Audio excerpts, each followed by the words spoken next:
死后意外错分到天堂的艾丽，竟然遇到了另一个和她相同的冒牌货。鉴于表面上是慈悲为怀的佛家大师，其实他生前却是个有点二的 DJ。两人拥有同一立场，也就意味着彼此成为同一根绳上的蚂蚱。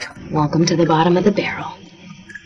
佛教大师和 DJ 的生活相差太过悬殊，为了不被人看穿，他一直在委曲求全。如今晚宴上一块白水豆腐，却彻底变成压倒他的最后一根稻草。艾丽为分散大家的注意力，无奈只能弄烂晚宴的庆祝蛋糕。可蛋糕被弄烂的同时，晚宴的地板也瞬间出现了个大坑，而且大坑还在不断的扩张。Glenn!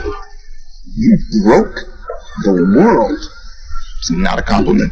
不过好在众人受到惊吓逃走了，没人会去听剑宇要说的实话。但新的危机就是，仅仅一天过去，那个大坑就已经扩张了好几倍。照这样下去，很快天堂就将不复存在。天堂的创造者将大坑附近的居民暂时安排到安全的家庭居住。冒牌货艾丽在新入住的夫妇面前，还必须要和小黑装作恩爱有加的模样。就在创造者对大坑的危机束手无策的时候，可吞噬一切的大坑竟莫名其妙的恢复如初。艾丽暗自窃喜，又躲过一劫，而创造者却势必要查出导致危机的原因。随后他调查了危机附近的所有石头，甚至是周围的花花草草，然后召集众人要给他们一个交代。此时一旁的艾丽心都提到了嗓子眼。 Among every incident, when I figured it out, it was a shock, but there's no escaping it.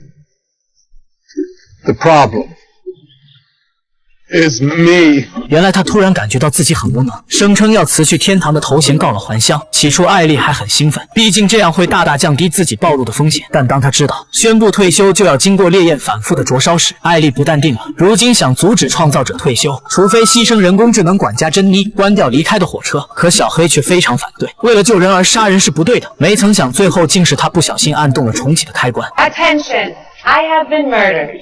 Attention! I have been murdered.